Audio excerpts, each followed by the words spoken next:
Kita tahu pemerintah sekarang sangat suka membangun infrastruktur, setuju? Tidak salah membangunnya. Yang saya nggak suka adalah hutangnya, bener nggak? Misalnya saya tanya, Bapak, kita cetak duit 10 triliun, setuju?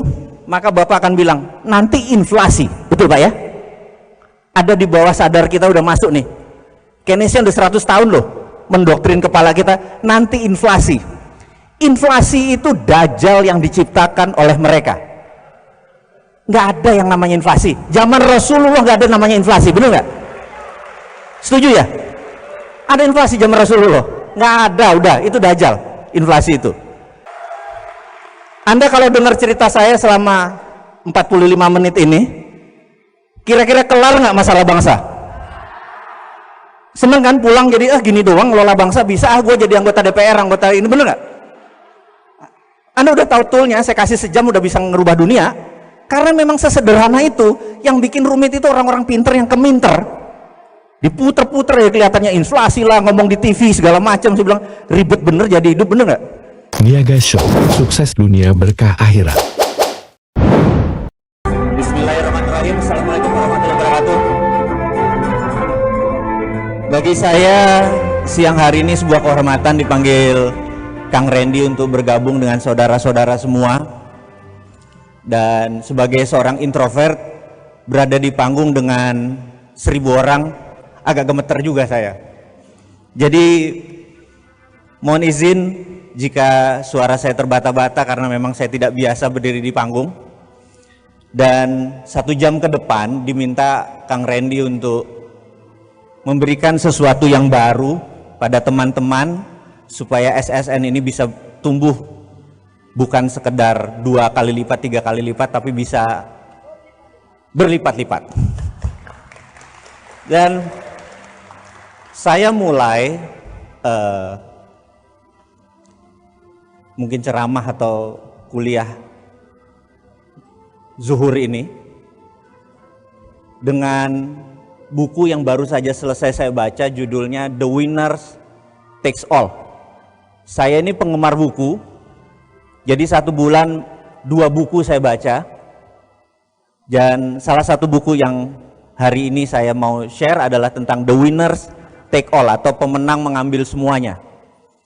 Di buku tersebut ada hal yang menarik, bahwa tahun 80-an anak muda banyak yang kaya. Tahun 90-an anak muda yang kayanya lebih sedikit dibandingkan dengan yang tahun 80-an. Tahun 2000-an lebih sedikit lagi dibanding yang tahun 90-an. Dan sekarang 2018, 2 dekade kemudian, dibandingkan 1 dekade yang lalu, anak muda yang kaya lebih sedikit. Mengapa? Pertanyaan itu banyak timbul dari studi yang panjang oleh sang penulis. Karena yang senior-senior, the winner takes all, sudah ngambil. Contohnya begini, kalau saya misalnya mau mentransfer ke Kang Randy uang $1000, kita datang ke Bank Mandiri, kemudian saya isi formulir, saya kasih ke kasir, gitu kan? Yang terjadi adalah notifikasinya harus datang ke New York dulu, New York lalu pergi ke sebuah kota kecil di Switzerland namanya Basel, Basel oke, baru ke New York, New York bilang ke Mandiri, transfer ke rekeningnya Kang Randy, betul ya? Dan ada jasa 0,00 sekian. Kesimpulan, Basel itu adalah milik sebuah keluarga. Yang seberapa kaya saya dan Kang Randy buat, apa yang terjadi? Dia mendapatkan 0,00 sekian. Dia yang disebut the winner takes all. Dia sudah ambil dari seluruh transaksi. Itu yang harus yang jadi pertanyaan berikutnya oleh penulis adalah, dengan adanya sistem ekonomi dunia saat ini yang ada, pertanyaannya adalah perbedaan kaya miskinnya makin mendekat atau makin melebar? Pertanyaan kedua, Orang kayanya makin banyak atau makin sedikit? Yang 0,01% yang di atas itu dia juga. Karena dia the winner takes all. Karena kita tahu kemiskinan tidak hilang, kesimpulannya adalah sebenarnya sistem itu doesn't work. Sistem itu fail. Jadi kalau kita mau maju, kalau SSN mau maju, kalau kita saudagar-saudagar muslim dan lain sebagainya ini mau maju, stop menggunakan lantai dansa yang diciptakan oleh mereka. Setuju? Lantai dansa kita ini di zaman kekhalifahan sudah dilibas sama mereka, benar nggak? Sudah masanya kita bangkitkan lagi atau buat baru, itu kuncinya. Cara buatnya bagaimana? Ini yang jadi pertanyaan. Inilah yang teman-teman hari ini berkumpul selama 3 hari, ujung-ujungnya kita harus membuat sesuatu yang baru. Setuju nggak? Prinsipnya begini. Ada buku kedua, namanya The End of Alchemy. Alchemy. The End of Alchemy. Penulisnya adalah mantan gubernur Bank Sentral England. Beliau mensarikan, kira-kira begini. Sejak zaman manusia punya peradaban, berapa ribu tahun yang lalu, ada sejarah menyatakan 2000 tahun yang lalu, ada yang 1000 tahun yang lalu, peradaban. Atau ada yang 6000 tahun yang lalu sejak Babilonia, itu adanya peradaban. Cita-cita manusia itu sampai sekarang tidak berubah, hanya 2. Ingin kaya raya dan ingin umur panjang sehat selalu. Betul ya? Hanya 2 itu, gitu. Nah, yang ingin umur panjang dan sehat namanya eliksir. Eliksir adalah misalnya sekarang ketemu stem cell, di mana orang yang 70 tahun dikasih stem cell bisa kayak umur 50, bisa kayak umur 40. Stem cell disebut eliksir, dan banyak sekali eliksir-eliksir baru diciptakan. Di sisi lain, kalau orang bisa menciptakan kemakmuran atau kekayaan, dia diberi nama alkemi. Jadi misalnya Merlin, sang penyihir, guru-guru para raja di Eropa, dia bisa menciptakan emas, itu disebut alkemi. Nah, alkemi ini kita harus punya. Jadi diri kita harus punya alkemi, organisasi kita Saudagar Nusantara harus punya alkemi, bahkan Indonesia harus punya alkemi. Saat ini saya yakin Indonesia tidak punya alkemi, betul ya? Kalau ditanya nih pejabat sekarang, maaf ya, kita tanya, Indonesia mau kemana? Nation interest Indonesia kemana? Ada yang bisa jawab? Kalau Anda nggak bisa jawab, Anda bayangin, kita ini supir taksi, tahu-tahu orang Indonesia masuk, ditanya sama supir taksinya, mau kemana? Terserah, bener nggak? Itu yang terjadi pada saat ini karena Indonesia tidak punya nation interest, karena Indonesia tidak punya alkemi, betul ya? Tapi bukan kita yang berada di ruangan ini, setuju? Alkemi itu apa? Saya ceritakan dulu. Ada sebuah keluarga tahun 1800 mengumpulkan batuan-batuan. Selama 40 tahun dia kumpulkan, dan dia dan keluarganya, jadi ada yang di Afrika, di Austria, di Australia, di Eropa, di Amerika Latin. Mereka mengumpulkan batuan, dan batuan tersebut selama 40 tahun keluarga tersebut kira-kira menguasai 70-80% batuan, entah dari tambangnya atau dari hasilnya. Di tahun 1840-an tersebut mereka declare bahwa simbolnya cinta adalah batu berlian. Diamond itu simbolnya cinta. Sekarang 250 tahun kemudian, di kepala kita simbol cinta adalah berlian, benar nggak?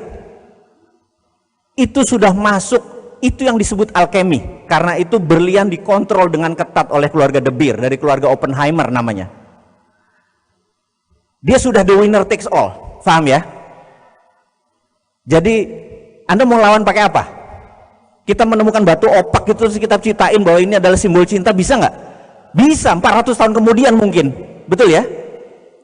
Itu yang kita sebut the winners take all. Dia sudah ambil semua. Atau cerita lagi yang nomor 2. Ada mineral yang diproses menjadi metal. Metal itu Anda kenal mungkin namanya osmium, palladium, titanium, Anda kenal? Kalau di hukum Lavoisier itu apa? Tabel periodik, masih ingat? Itu termasuk logam mulia, precious group metal. Keluarga di Inggris ini mengumpulkan tahun 50-an, 1950-an sampai 1960-an, menguasai lebih dari 50% tambang dari mineral ini. Setelah diproses, benda itu bernama platinum. Platinum diimagekan, dicitrakan.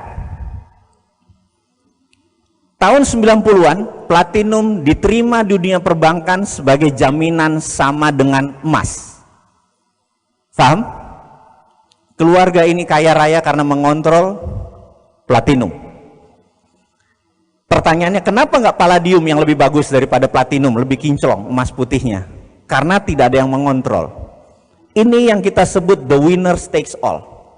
Ini yang disebut alkemi. Kalau kita tidak punya alkemi, jangan harap kita bisa menjadi makmur, berdaulat, masuk ke yang tidak terkendali, alias yang kita ikut aja yang sistem yang sudah ada. Ya sudah, kalau ulang tahun perkawinan ya beliin berlian, bener nggak? Jaminan pakai emas, pakai platinum, atau ya pakai dolar, gitu kan kira-kira. Saya rasa saudara-saudara, sahabat semua yang berada di ruangan ini mulai berpikir, apa alkemi Anda? Apa alkemi organisasi Anda? Kalau Anda masih me too produk, terpaksa Anda ikut sistem yang ada. Ya, dan tidak mungkin Anda akan super kaya, nggak mungkin. Contoh berikutnya, saya ada 2 makhluk saya ini. Kalau hari Rebo saya adalah pegawai negeri, tetapi saya udah mengundurkan diri karena kayaknya saya beda pendapat dengan apa yang negara pemerintah saat ini lakukan. Jadi karena kebenaran adalah kebenaran, bener nggak? Versi saya loh ini ya, ngapunten ini. Jadi daripada tensi saya sampai beli tensimeter hanya untuk ngukur, ngecek 140/90 terus minum obat tekanan darah tinggi, paling enak adalah udah tidak berada di lingkungan yang membuat stres, bener nggak? Jadi, tapi saya mau menceritakan sedikit sebelum kita masuk ke topik bahas utama, adalah pentingnya untuk memahami geopolitik dan geostrategi. Saya belajar 6 tahun oleh negara untuk mempelajari ilmu beginian. Terus sampai sekarang asal mengajar di lembaga dari tahun 98 sampai sekarang. 4 tahun terakhir dengan Pak Ria Mizar Riyakudu sebagai staf khusus Menteri Pertahanan, dan saya mengundurkan diri di semuanya karena saya merasa ada yang nggak pas. Jadi saya mau ceritakan nggak pas, mungkin beberapa teman udah dengar, tapi sekedar saya ulangi bagaimana tidak pasnya gitu ya. Kita tahu pemerintah sekarang sangat suka membangun infrastruktur, setuju? Tidak salah membangunnya. Yang saya nggak suka adalah hutangnya, bener nggak? Jadi ada ribuan cara untuk membangun tanpa hutang. Jadi saya ceritakan dulu adalah di mana kita di Kementerian Pertahanan dulu, sekali lagi saya bukan sekarang, jadi saya bilang itu udah masa lalu saya. Kita panggil 3 departemen, BUMN karena dia akan membangun, kemudian Menteri PUPR, kemudian Menteri Perhubungan karena jalan kalau udah jadi yang ngelola Menteri Perhubungan, gitu kan?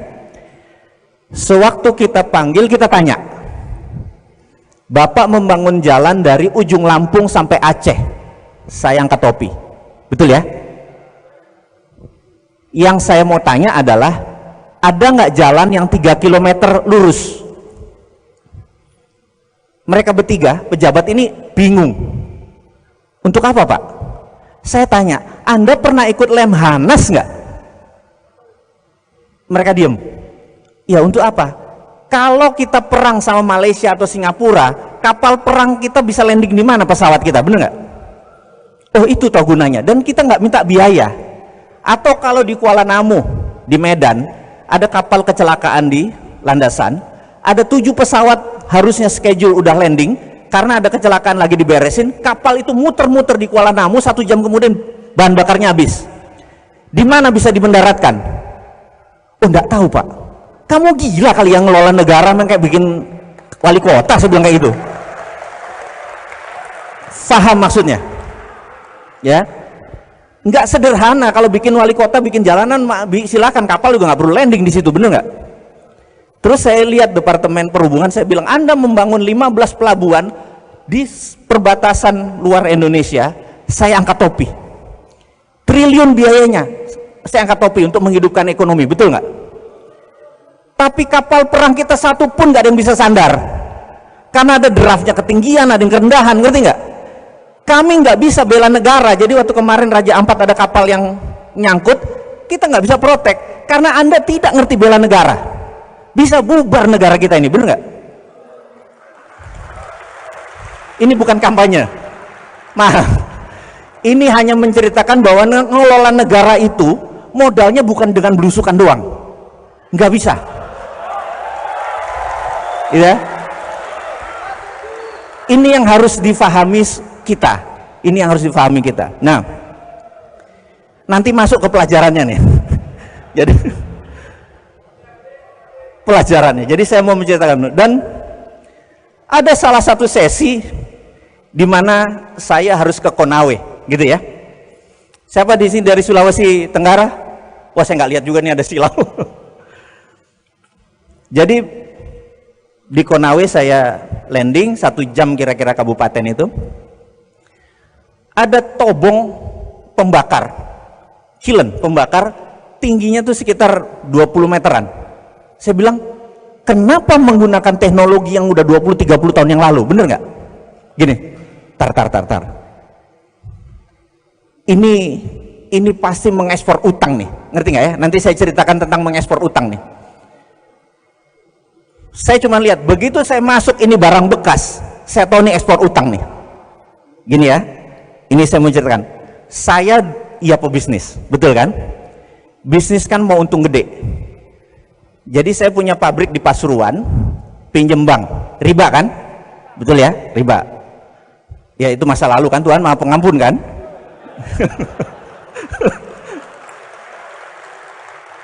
Pabrik ini 7 tahun balik modalnya. Di tahun kelima, saya bilang sama perusahaan di Malaysia, saya bilang, brother, kita bikin pabrik di Malaysia.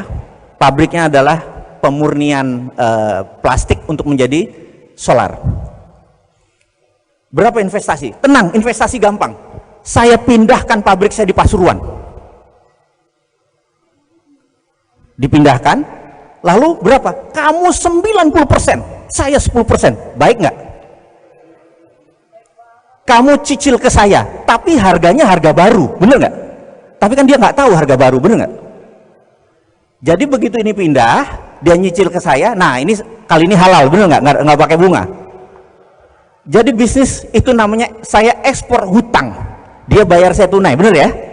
Nah di Konawe sama persis. Saya bilang begitu 30 tower ini berdiri, saya bilang ini pasti ekspor hutang, bener nggak? Jadi bener, begitu saya lihat, bener barang bekas, iya kan? Dan Indonesia harus bayarnya ke negara mana tuh? Proyek itu paling nilainya 100 miliar kali, kita harus bayar 2 triliun, bener nggak? Saya bilang nih goblok ini pejabat kita nih, bener nggak? Mangkel nggak Anda, bener nggak? Setuju ya? Ini saya saksi mata langsung nih, saya bilang gitu. Terus saya bilang pulang deh kita, bener nggak, ke Jakarta? Pak, nggak ke Morowali? Ada apa di sana? Beginiannya ratusan Pak, mati aja loh. Iya nggak? Terus pulang kita ke bandara. pas di bandara banyak kan, nggak, ini anggap aja hoax deh. Kalau kita ngomong bahwa ada orang Cina di Indonesia kan dibilangnya hoax kan, ini hoax, udah gitu aja deh. Begitu pulang, saya lihat mereka pakai topi kan. Ini maaf ngomong nih, saya ngelihat wajahnya. Anda tahu waktu saya sekolah 6 tahun, salah satu keilmuan saya adalah micro expression. Micro expression adalah membaca wajah, betul ya? Jadi kalau otot manusia itu misalnya tangan ada bicep, ada tricep, ini paling major muscle-nya sekitar 5-6 biji. Tapi wajah manusia itu ada 400 minor muscle, yang kalau dia kecewa bentuknya berubah, kalau dia bahagia bentuknya berubah, kira-kira gitu. Tahunan saya mempelajari, saya kan ngelihat ekspresinya. Kenapa? Karena gini, saya 6 bulan di State Penitentiary, penjara kelas kakap, saya interview orang. Anda tahu orang ke 100 saya bilang ini pembunuh nih, ini pedofil nih, karena udah kelihatan tampangnya. Setuju ya? Anda bayangkan begitu saya jalan, saya bilang sama supir yang di Konawe itu, bentar, berhenti. Orang tuh jalan, saya liatin. Dalam hati saya bilang, ini narapidana ya? Ngerti maksudnya? Jadi buruh di sana belum tentu orang normal loh. Dibuang biar kita yang nanggung. Saya bilang gendeng, anggap bicara cuma satu orang, tapi narapidana loh, bener nggak? Apalagi ratusan atau ribuan. Saya nggak menuduh bahwa dia narapidana karena datanya tidak ada. Tapi hati saya udah bicara, ini inmate, ini orang narapidana. Jadi saya boleh dituduh hoax, karena saya juga tidak menyatakan bahwa itu pasti, tapi feeling loh, mungkin bisa salah. 6 tahun kuliah dengan 20 tahun pengalaman di dunia beginian, bisa saja salah, karena manusia, bener nggak? Tapi ini saya jadi mangkal banget, bener kan? Kenapa mesti berhutang? Ini harus disudahi, betul ya? Caranya bagaimana? Jadi saya berdiskusi sama sahabat saya, dia senior saya, jauh senior saya. Dia bernama Michael Hudson. Profesor Michael Hudson ini mempunyai konsep berbeda dengan yang ada di dunia ini. Jadi di Amerika itu walaupun negara ini sontoloyo dan ontohot, tapi kebebasan berpikirnya boleh diakui, boleh kita respect, gitu ya. Jadi dunia ekonomi di Amerika itu terdiri dari 2 mazhab. Mazhab Ivy League, atau mereka yang kuliah di Ivy League. Ivy League itu ada Cornell, Columbia, ada Harvard dan lain sebagainya, yang biasanya lulusannya pergi ke Wall Street. Non Ivy League kerjanya di bank, ujung-ujungnya di IMF dan World Bank, gitu ya. Ada 2 mazhab. Pemerintah saat ini semuanya mazhabnya mazhab ini nih, bener nggak? Sementara uang perputaran di dunia ini 70% dari Wall Street. Contoh, Alibaba listingnya di mana? Di New York, bener nggak? Yang punya Wall Street, paham ya? Jadi kita lihat nih, hati-hati nih Wall Street ini. Nah, kemudian mazhabnya yang tadi yang ke IMF, World Bank ini punya lembaga rating namanya Standard and Poor, punya Moody's gitu. Mereka bisa merating sebuah negara, Indonesia BBB misalnya gitu, bener nggak? Kemudian di lobby naik jadi BB plus, bener nggak? Investor datang nggak? Belum tentu, karena investor itu yang menunggu adalah rating dari Wall Street. JP Morgan kasih Indonesia berapa ratingnya? Goldman Sachs berapa kasih Indonesia ratingnya? Paham ya? Kalau ratingnya turun, mereka nggak masuk. Jadi kita jangan dibohongin dengan data, paham ya?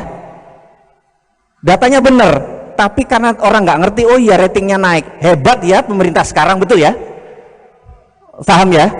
Nah, ini ada makhluk ketiga. Yang Hudson punya metode ini beda sama yang pemerintah punya, swasta punya, dia ketiga. Georgia adalah negara berdaulat yang diserang sama Rusia. Crimea negara berdaulat diserang oleh Rusia. Anda tahu? Enggak tahu nggak apa-apa.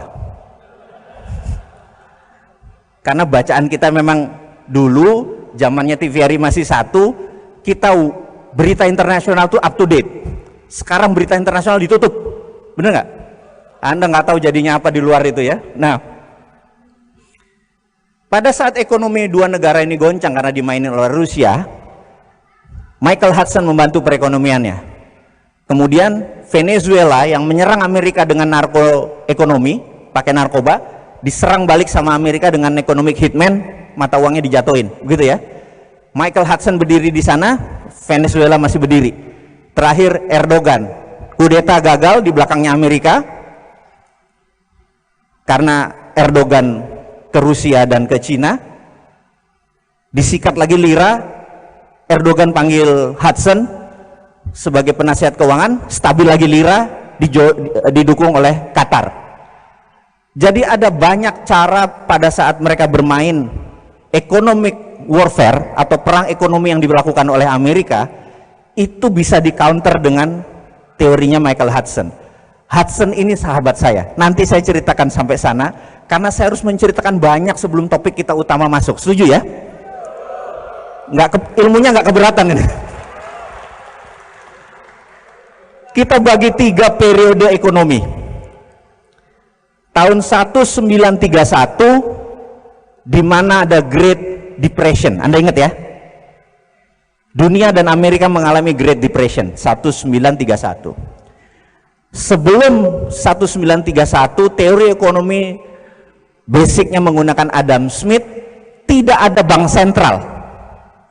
Karena money, uang, hanya greasing the transaction. Uang itu hanya alat bayar untuk melumaskan saja. Zaman sebelum tahun 1931, kita tidak memuja uang, tidak memuja bunga seperti saat ini. Biasa saja. Setelah tahun 1931, John Maynard Keynes yang disebut Keynesian mempunyai teori bahwa harus decentralize, harus dikontrol. Periode setelah itu dinamakan Keynesian periode, di mana adanya bank sentral di sebuah negara. Karena itu IMF ngontrolnya di bank sentral, bener nggak? Dimana kalau nanti kayaknya nggak mungkin salah satu di antara kita jadi presiden, nomor 1 adalah tutup Bank Indonesia, pindahkan Bank Indonesia di bawah Menteri Keuangan, hanya departemen atau dirjen moneter saja. Nanti alasan saya kasih tahu. Keynesian dipuja. Jadi kalau mereka merasa, oh misalnya saya tanya, Bapak, kita cetak duit 10 triliun, setuju? Maka Bapak akan bilang, nanti inflasi. Betul Pak ya? Ada di bawah sadar kita udah masuk nih. Keynesian udah 100 tahun loh mendoktrin kepala kita, nanti inflasi. Inflasi itu dajjal yang diciptakan oleh mereka. Nggak ada yang namanya inflasi. Zaman Rasulullah nggak ada namanya inflasi, benar nggak? Setuju ya? Ada inflasi zaman Rasulullah? Nggak ada, udah itu dajjal inflasi itu. Bagi kita nanti kita bikin dia cuman anjing pudel aja, gitu ya. Nah, kemudian Keynesian berkuasa dengan bunga berbunga, uang, ngeprint uang. Nah, ini lagi kuncinya. Amerika, si ontohot borokokok ini, tahun 1944 ngumpulin 18 negara Eropa, negara-negara yang bakal menang perang. Anda tahu cerita itu kan? Di Bretton Woods, kota kecil di ujung Boston. Tanda tangan, kita semua kan nanti menang perang. Kita nggak mau ada perang dunia ketiga lagi, setuju? Setuju. Untuk tidak ada perang dunia ketiga, nomor 1 kita harus punya world currency, harus punya currency dunia. Namanya dolar. Kurang ajar nggak? Itu alkemi. Perancis tidak setuju, Perancis keluar. Sebulan kemudian diserang sama Jerman, balik lagi. I taken deh. Akhirnya semua taken. Yang kedua, mereka membuat IMF, International Monetary Fund, membuat World Bank, dan trading harus dikontrol dan semuanya berada di Washington. Itu menunjukkan bahwa semua di kakinya Amerika. Betul ya? Jadi IMF itu 26% sahamnya Amerika, sisanya the rest of the world, seluruh dunia. Indonesia cuma 1 poin sekian. Dan syarat untuk setujunya sebuah resolusi harus 75% suara. Ngerti nggak? Jadi kalau Amerika nggak taken, kan cuma 74, nggak bisa quorum. Itu namanya alkemi. Setuju nggak? Ya, Anda harus lihat bahwa kita harus bikin rupiah juga harus bikin begitu. Kalau nggak kita bahaya nih, kalau nggak ngerti alkeminya ini kita dimainin. Kemudian apa alkemi yang Amerika lagi bikin? Yang kita dengan sadar kita terima bahwa dolar sama dengan emas. Kurang ajar nggak? Jadi kalau sebuah negara mau mencetak uang, syaratnya harus punya emas atau dolar. Serem nggak? Betapa pintarnya negara tersebut mengendalikan alkemi dunia. Kita udah masanya nih berjuang bersama-sama, ya. Udah, kepala kita udah mulai berat nih pelajarannya, setuju? Nah, lanjut. Tahun 2008 terjadilah subprime mortgage, bencana keuangan dunia. Hanya yang di dunia keuangan yang merasakan penderitaan tersebut, betul ya? Dan sejak saat itu saya dan teman-teman termasuk Michael Hudson menyatakan the end of year Keynesian, mati Keynesian. Herannya 10 tahun kemudian pejabat negara masih memuja Keynesian. Setuju nggak? Nggak bisa lagi Anda pakai Keynesian, Anda harus pakai anti Keynesian. Nah, ini yang nanti mau kita ceritain anti Keynesian itu. Caranya bagaimana? Rumus nomor 1 adalah print money. Anda akan bilang, nanti inflasi, bener nggak? Selama ada underlying proyek, maka print money tidak masalah. Saya kasih contoh. Kang Randy datang ke saya. Kang Randy adalah Menteri Bappenas, saya Presiden. Ceritanya, kalau ngayal boleh kan sampai top kan, bener nggak? Ada ongkosnya. Kang Randy bilang, Mas, kita mau bangun 100.000 rumah, setiap tahun saya perlu 100 triliun, bener nggak? Saya bilang oke. Setiap kota 100 rumah yang sehat, yang baik, yang islami semua, toilet tidak boleh ngarah Ka'bah dan lain sebagainya. Anda ngerti kan? Karena kita harus yang ngebangun, sholat harus berjamaah dan lain sebagainya, konsep-konsep kita. Saya print 100 triliun dari langit. Nah, nih Mas, betul nggak? Oke? Mas Randy bilang, Krakatau Steel nyala sekian ribu ton, pabrik bata mulai dari ujung Jawa sampai Kalimantan nyala semua pabrik bata, bener nggak? Pabrik semen nyala, tidak boleh ada satupun unsur impor. Begitu semua jadi, berdiri, balikin ke saya 100 triliun tanpa bunga, bener nggak? Ke negara. Kang Randy bangun, dijual tanpa bunga kan jadi murah, bener nggak? Uang begitu masuk ke negara saya bakar. 5 tahun kemudian 100 triliunnya masuk jadi 10 juta rumah, bener nggak? Itulah underlayingnya. Inflasi nggak? Nggak ada, betul nggak? Anda mulai paham? Gampang ngelola negara kan? Itu teorinya Michael Hudson, di mana tahun 2005 beliau penasehat Xi Jinping untuk bilang ke Xi Jinping bagaimana melakukan. Dan apa yang dilakukan? Mereka punya dua, renminbi di dalam negeri cetak suka-sukanya, yuan di luar negeri. Mereka punya dua currency. Anda tahu kan? Enggak, baru tahu sekarang. Suka-suka mereka nyetak duit selama ada proyeknya, betul ya? Setuju? Jadi sekarang proyek itu ngapain ngutang, bener nggak? Kesel nggak gitu ya, bener nggak? Print aja, tolnya gratis.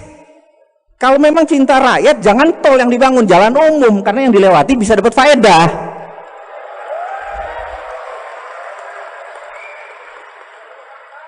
Sudah ngerti cara bangunnya negara?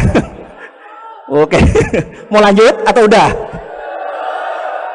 Nah, apa yang dilakukan oleh negara satu lagi nih? Karena kita tahu ada negara besar satu lagi yang punya nation interest, yang punya 1,3 miliar penduduk, yang pengen 1000 tahun masih negaranya ada. Bener nggak? Nation interest mereka juga pengen negaranya survive. Betul kan? Seperti kita pengen negaranya juga utuh sampai 1000 tahun lagi, gitu kan? Yang dilakukan mereka bisa printing money di lokal, tapi mereka tidak strong, tidak kuat. Yang dilakukan adalah, oke, ini sekali lagi saya sama Kang Randy lagi nih. Kang Randy bilang, Mas, gimana caranya kita punya banyak dolar sebagai cadangan kita untuk bisa punya apa? Deterrent faktor penggentar. Oke. Akang pergi ke Papua Nugini, cari orang yang dekat sama presiden atau perdana menterinya, paham ya? Kang Randy kirim intelijen, cari di sana presidensi. Anda ngerti presidensi? Presidensi orang yang dekat presiden, orang yang mempengaruhi perdana menterinya Papua Nugini. Terus intelijennya lapor ke Kang Randy bilang, sudah dapat.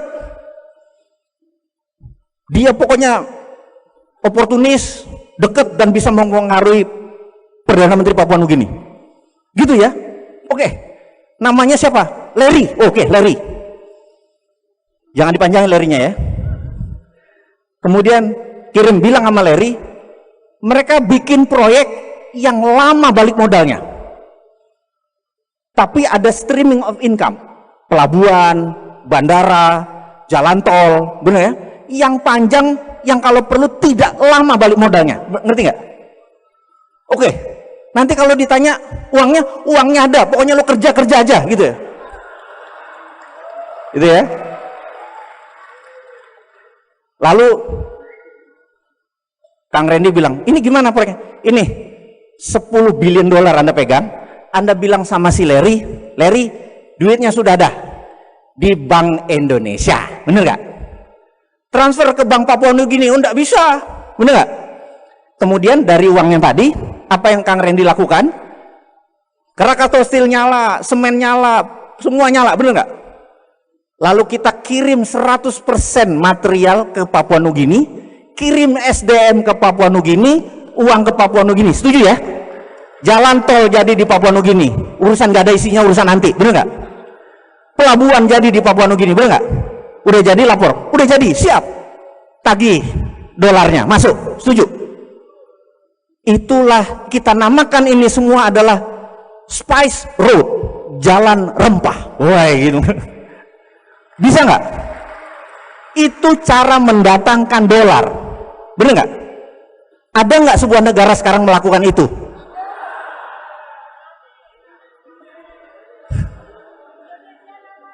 Ada nggak? Indonesia nggak ada, hoax, nggak ada. Pemerintah kita pintar, bener nggak?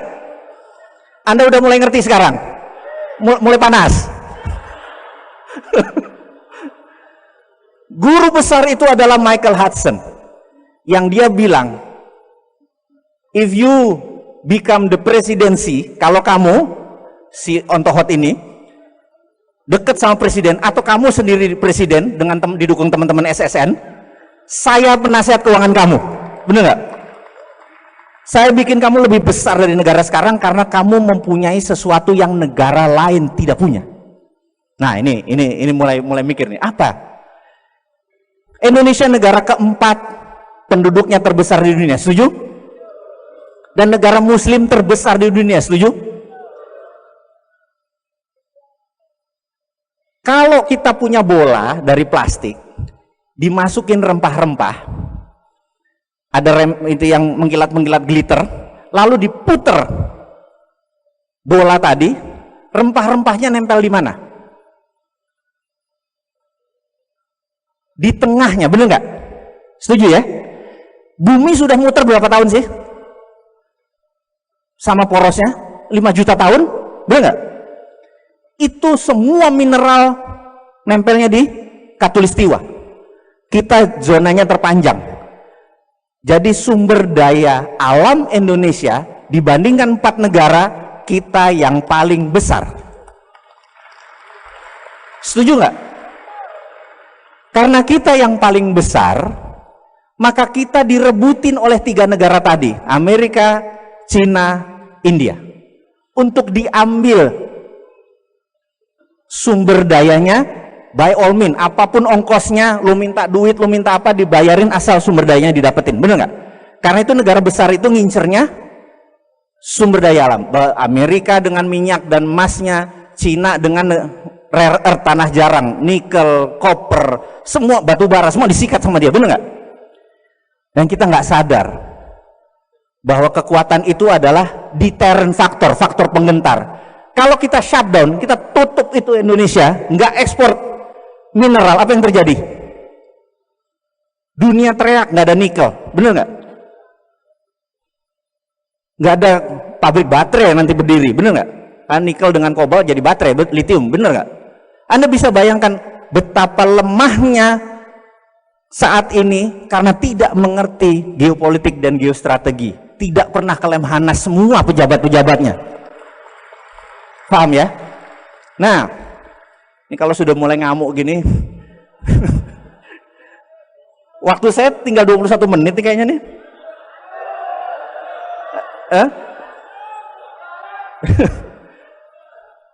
Sampai mana tadi terakhir? Nikel. Oke. Tutup. Nah, tutupnya ada 2. Jadi kalau Kang Randy sekarang jadi presiden, bener nggak? Kita pensiun, kita presidennya 2 hari aja. Habis itu, karena 2 hari habis itu saya ditembak sama kompetitor kita, bener nggak? Karena hari pertama kalau saya cuma jadi presiden nggak mau lama-lama, cuma 2 hari. Habis itu Kang Randy aja, bener nggak? Cuman 2 keputusan saya. Begitu jadi presiden hari pertama, saya akan menandatangani perpres, peraturan presiden, bahwa setiap orang yang punya duit kirim uang keluar Indonesia tanpa underlying produk. Jadi misalnya kalau dia kirim uang, beli pabrik, beli barang, beli baju, itu ada underlying. Kalau dia taruh di luar, transfer dari Indonesia, itu namanya flight capital, penjara 10 tahun. Gitu ya. Yang kedua yang saya akan lakukan adalah mulai jam 24.00 bank bunga 0. Jadi Mbak, kalau punya duit 1 triliun yang biasa menikmatin 50 miliar setahun, mendadak 0. Bete nggak? Ada 4.500 deposito di bank di Indonesia. Begitu 0, Anda ngapain? Anda cabut dari bank dan Anda invest di SSN. Mana proyekmu? Bener nggak? Dalam 1 malam 4.000 triliun bisa keluar semua, nyari proyek di Indonesia saja karena nggak bisa keliling keluar, bener nggak? Setuju ya? Ekonomi jalan dalam 1 hari doang, bener nggak? Jadi 1 menandatangani apa tadi? Flight capital, 2 deposito 0. Syariah nggak negara kita ini? Halal nggak makan kita, bener nggak? Hanya dengan perpres kalau presidennya niat, dan harus niat, bener nggak? Habis itu saya ditembak mati, bener nggak? Ada nggak yang nembak saya? Iya, orang yang punya duit triliunan bete, bener nggak? Mau ngirim keluar nggak bisa, tembak aja si Mardigu itu, bener nggak? Saya mati, insya Allah syahid, bener nggak? Yang jelas waktu dimakamkan upacara militer, keren bos, udah didoain syahid, upacara militer, top, bener nggak? Apa nggak enak hidup kayak gitu? Iya kan, matinya enak, hidupnya enak, bener nggak? Itu habis itu ya Kang Randy aja, bener nggak? Yang masih muda, kita udah kepala 50, naik tangga aja gemeteran tadi kita. Kang Randy keputusannya lanjutin. Apa yang Kang Randy lakukan? Lihat peta Indonesia. Indonesia satu-satunya negara yang memiliki laut di dalam wilayahnya, betul nggak? Yang lain lautnya di pinggir, bener nggak? Indonesia lautnya di tengah. Ada 9 lagi, Anda tahu? Laut Banda, Laut Jawa, Arafuru, lupa. Lupa sejarah. Betul ya? Dan Indonesia punya 4 selat utama dunia dari 7 selat utama dunia. Bayangin, keren nggak? ada Suez, ada Panama. Kita punya 4. Selat Lombok, Selat Makassar, Selat Sunda, Selat Malaka. Itu selat utama dunia. Indonesia yang punya. Australia 60% produknya dikirim ke Cina. Nikelnya, batu baranya itu lewat Selat Lombok, Makassar langsung ke Cina, benar ya? Kalau kita bilang lewat, bayar $1, benar nggak? Dia nggak mau bayar, dia putar lewat Papua Nugini, lewat utara, ongkosnya 6 hari atau naik 5% lebih mahal. Rugi dia, benar nggak? Lebih baik bayar, gitu ya? Kenapa kita nggak segitu berdaulatnya sih? Pemimpin kita kemana aja, bener nggak? Masa 1000 hari kerja 600 hari belusukan? Ini maaf ya, maaf ini mana NKRI-mu gitu. Setuju ya? Terus ini kalau kita lihat peta dunia, negara produsen itu adalah Jepang, Korea Selatan, Cina, ada Shenzhen, Guangdong, Shanghai, bener nggak? Ada Taiwan. Itu 20% produknya pergi ke Amerika Utara, Kanada, Amerika Utara, Amerika Latin. 80% pergi ke Eropa, Afrika, dan Asia Barat. Semua lewat Indonesia. Betul ya? Kalau Kang Randy mutung, ditutup. Bek, nggak boleh lewat Indonesia. Lu muter lewat Papua di Selat Indi, apa yang terjadi? Cina rugi $1 triliun karena nilai barangnya $2000 triliun. Paham? Kalau kita minta $1 aja, itu nilainya 200 billion atau 2000 triliun. Indonesia tidak perlu ngutang. Hanya kita tutup itu semua, jadiin danau. Boleh nggak? Berani nggak? Kita bakal diserang sama banyak negara besar. Berani nggak? Berani, bos. Karena kita di dalam sendiri sudah kaya. Iya, bener nggak? Jadi nyelesain masalah bener. Ngutangnya dari mana dari tadi? Solusinya banyak, bener nggak? Tutup selat di Indonesia, bayar, dapat duit kita. Mineral yang banyak tadi, tiru apa yang Arab Saudi lakukan. Aramco Saudi merasa bahwa minyak dia cuma ada 20 tahun lagi. Sementara kehidupan itu ribuan tahun, bener nggak? Dia ubah corporate action negaranya. Dari petrodolar, dari petro menghasilkan dolar, dia mau ubah menjadi properti dan pariwisata. Karena dia punya Ka'bah yang sampai akhir zaman orang perlu datang ke Ka'bah, bener nggak? Dan dia perlu pelayanan. Dia ubah, jadi dia terbitkan namanya SWF, Sovereign Wealth Fund. Dia jaminkan cadangan minyaknya yang 20 tahun ke depan, 30 tahun ke depan, terbitkan. Jadi dia jual, dia terbitkan surat nilainya 2000 triliun dolar. 2 triliun dolar ini the biggest atau SWF terbesar di dunia, karena negaranya mau dia ubah menjadi pelayan hamba Allah. Ya, SWF namanya. Kita cadangan nikel kita ambil, atau koper kita, tembaga kita ambil cadangannya, terbitkan SWF, hanya menjaminkan koper saja, itu nilainya besarnya bukan main. Sementara kita masih punya 130 mineral yang lain, benar nggak? Dan itu tidak ngutang karena berdasarkan jaminan. Uang ini membuat Freeport hanya menjadi kontraktor, tidak perlu dibayar 55 triliun. Paham? Dia kontraktor keluar, kita bayar. Kontraktor keluar, bayar. Kontraktornya jelek, geser, ganti.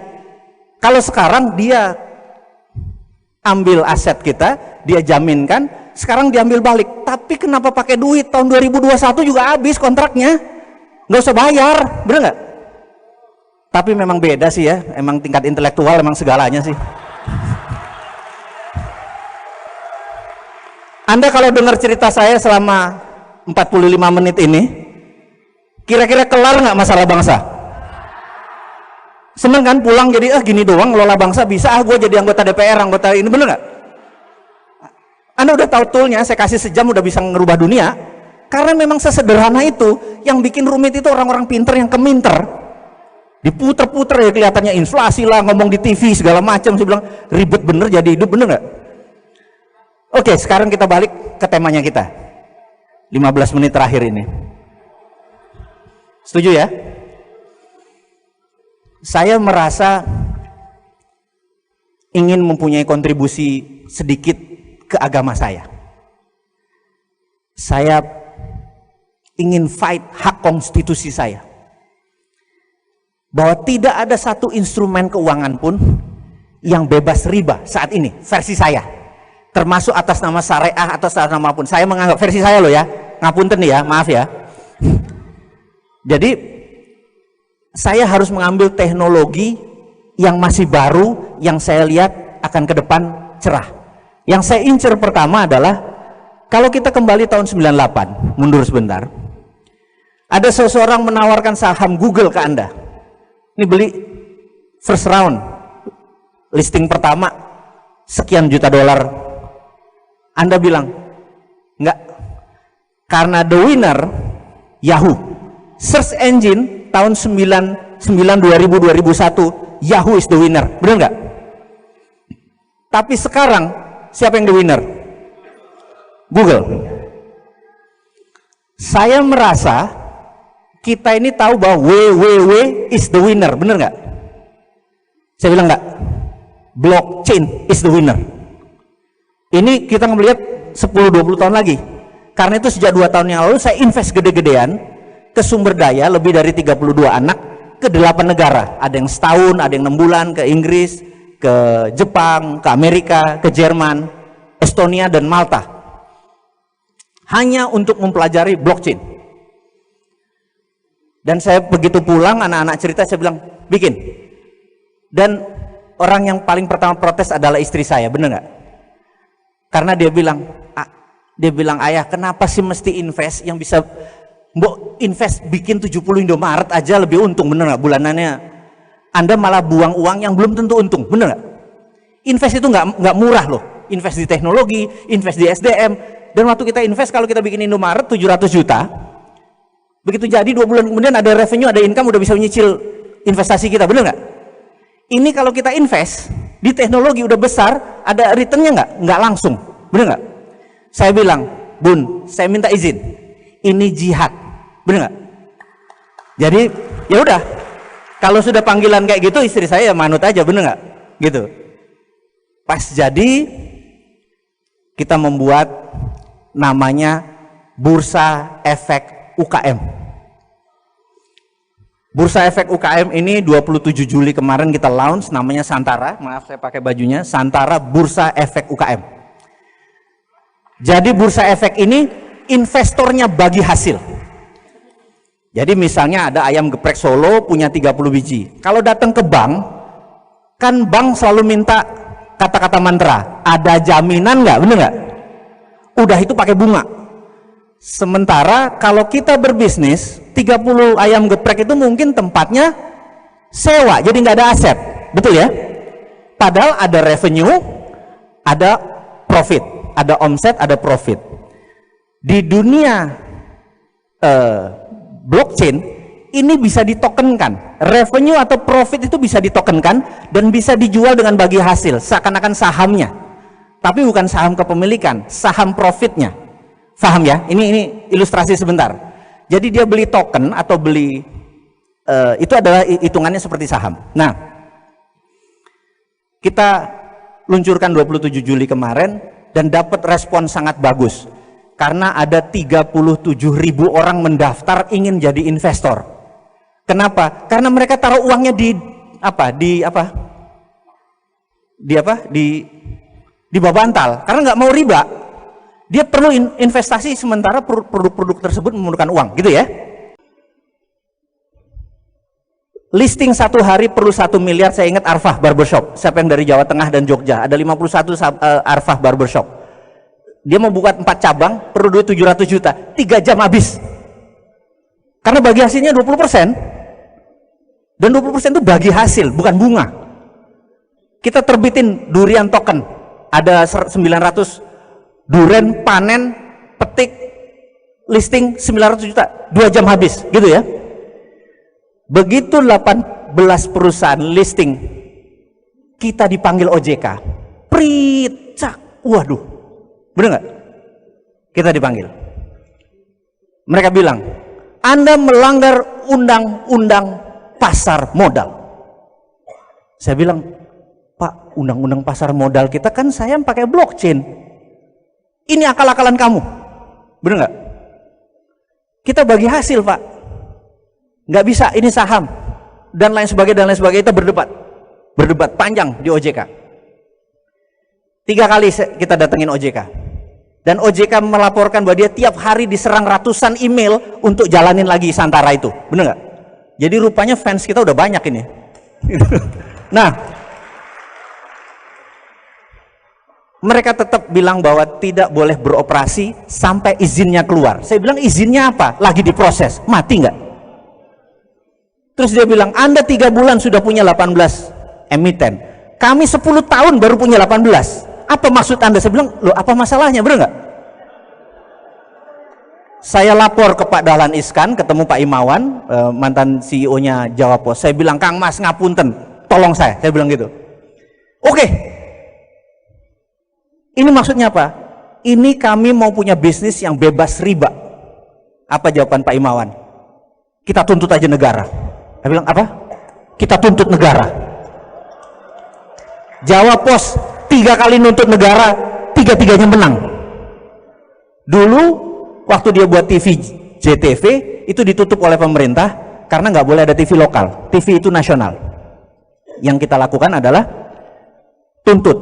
Nama gugatannya adalah perbuatan melanggar hukum yang dilakukan oleh negara. Keren. Bener nggak? Saya bilang, filosofi Anda apa, Mas? Saya ingin dengan paket produk kita ini kita bebas riba. Oh, itu lebih tinggi lagi. Karena Anda bisa tuntutnya di MK, Mahkamah Konstitusi, karena riba adalah hak konstitusi. Gitu kan? Jadi kita atur. Sekarang kita lagi ngatur legalnya. Teman-teman Munarman itu semua kan teman lama saya. Mas, gue join di belakang lo. Walaupun gak ada satu orang yang mendukung lo, gue dukung. Karena gak ada orang yang berani fight untuk merubah undang-undang supaya riba berdaulat. Bener nggak? Saya bilang, walaupun sendiri saya maju deh. Bener nggak? Kan kita kan kaum moderat begitu kan, modal dengkul urat kan, maju aja gitu. Nah, ini kita lagi susun. Tapi rupanya OJK gentar juga. Kemarin kita dipanggil, dia bilang, Santara boleh jalan lagi. Oh, alhamdulillah. Jadi ngerti nggak? Pengusaha tuh nggak ada matinya, gitu aja, bener nggak? Karena demi agama kita, nggak ada yang berjuang kalau nggak kita yang fight, bener nggak? Kita udah nggak tatanan konsep. Nah, lalu saya curhat sama Pak Dahlan. Pak Dahlan bilang, Pak, tolong promote Santara, Bursa Efek UKM.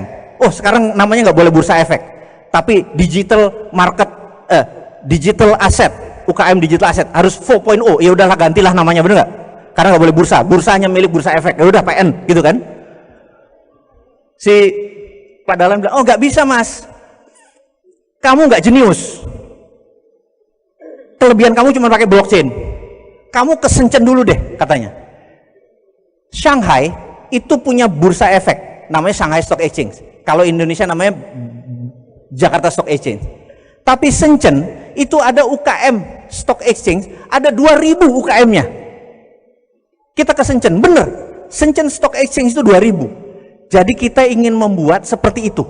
Dia bilang, kalau sudah 100 anggotamu, kasih saya, karena proven method. Saat ini belum proven. Nah, ini di ujung-ujung ini saya minta tolong nih, ngapunten nih, karena belum proven. Baru 18, baru 7.000 investor, itu dianggap belum proven. Yang terjadi adalah begini. Ini rumus terakhir. Saya kayaknya udah suruh turun nih. Bener ya? Saya ikutin kata. Jadi gini, di bisnis ada yang namanya nominator dan denominator. Denominator itu pembagi. Ini istilah matematik. Ingat, bisnis adalah science. Bisnis bukan kira-kira oh dagangnya di sini enak ya, nggak bisa, nggak akan pernah maju kalau gitu. Bisnis adalah sains, ada perhitungan. Nah, misalnya Gojek kita pakai, ada 1 juta user, ada 10.000 supir ojek. Supir ojek ini namanya denominator. Apa yang terjadi kalau 1 juta user, 10.000 supir ojeknya? Supir ojeknya bisa dapat 15 juta sebulan, 20 juta sebulan, benar ya? Itu namanya denominator. Begitu supir ojek dapat 15 juta, 20 juta, apa yang terjadi? Supir ojeknya jadi 20.000, 30, jadi 100.000, benar nggak? Pembaginya jadi banyak, apa yang terjadi? Pendapatan dia juga turun kan? Jadi 2 juta lagi. Yang dilakukan oleh Gojek adalah nominatornya dibanyakin lagi, paham ya? Terus sampai timbul keseimbangan yang namanya critical mass. Paham critical mass? Critical mass ini di satu titik ongkosnya tetap walaupun salesnya naik, jadi profitnya tak terhingga. Gojek sudah ketemu sekarang di 8 juta user, di 400.000 denominatornya, gitu ya. Ini begitu nambah 12.000, nambah berapapun, income dia naik, cost dia tetap. Karena itu perusahaan yang masih bakar uang itu belum ketemu critical mass-nya. Paham ya? Jadi bakar uang itu ada rumusnya, bukan begitu ketemu critical mass-nya, nggak sampai setahun triliunan balik. Kebayang ya? Nah, sekarang Santara punya 37.000 investor tercatat. Kalau Anda hari ini sekitar 1.000 datang jadi 38.000 nih. Rata-rata memberikan komitmen 10 sampai 20 juta rupiah. Kalau ada proyek dia mau UKM yang bagus. Jadi nilai underlying kita hampir setengah triliun, 500 miliar dalam portfolio Santara. Kami kekurangan UKM yang bagus. Paham ya? Jadi begitu ada UKM, beng langsung disamber, beng. Jadi saat ini saya minta teman-teman sahabat semua, cariin kita UKM yang bagus sebanyak-banyaknya, karena nanti ininya banyak dan terus akan menumbuh dan itulah menjadi ekosistem. Paham ya? Saya minta tolong dengan amat sangat, kalau ada UKM pergi ke Kang Randy, kalau ada investor pergi ke Kang Randy juga, bener nggak? Karena beliaulah yang mewakili SSN, setuju ya? Saya nggak ada Kang Randy, nggak ada SSN, nggak ada apa-apanya juga. Kita perlu collaboration, perlu kolaborasi, setuju ya? Nah, inilah misi Santara yang terakhir saya bicara dengan Hudson. Saya bilang, Mike, panggilan dia Mike, saya ada problem. Saya ceritakan ininya. Dia bilang, bentar. Apa yang kamu lakukan? Saya cerita, terus dia bilang, kamu consolidate bottom of pyramid ya. Jadi ini piramid ekonomi. Kamu konsolidasi UKM orang bawah untuk orang bawah. Kalau 1 miliar, misalnya Kang Randy ada proyek melepas 10% bagi hasil senilai 1 miliar. Kang Randy bilang, saya ikut 10 miliar. Tidak boleh, karena cuma dibatasi 10%. Jadi kapitalis gak boleh masuk. Karena orang yang punya 50.000, 100.000, 200.000 yang boleh masuk. Kita consolidate bottom of pyramid. Dengan demikian ekonomi bisa ngedeket sama yang atas.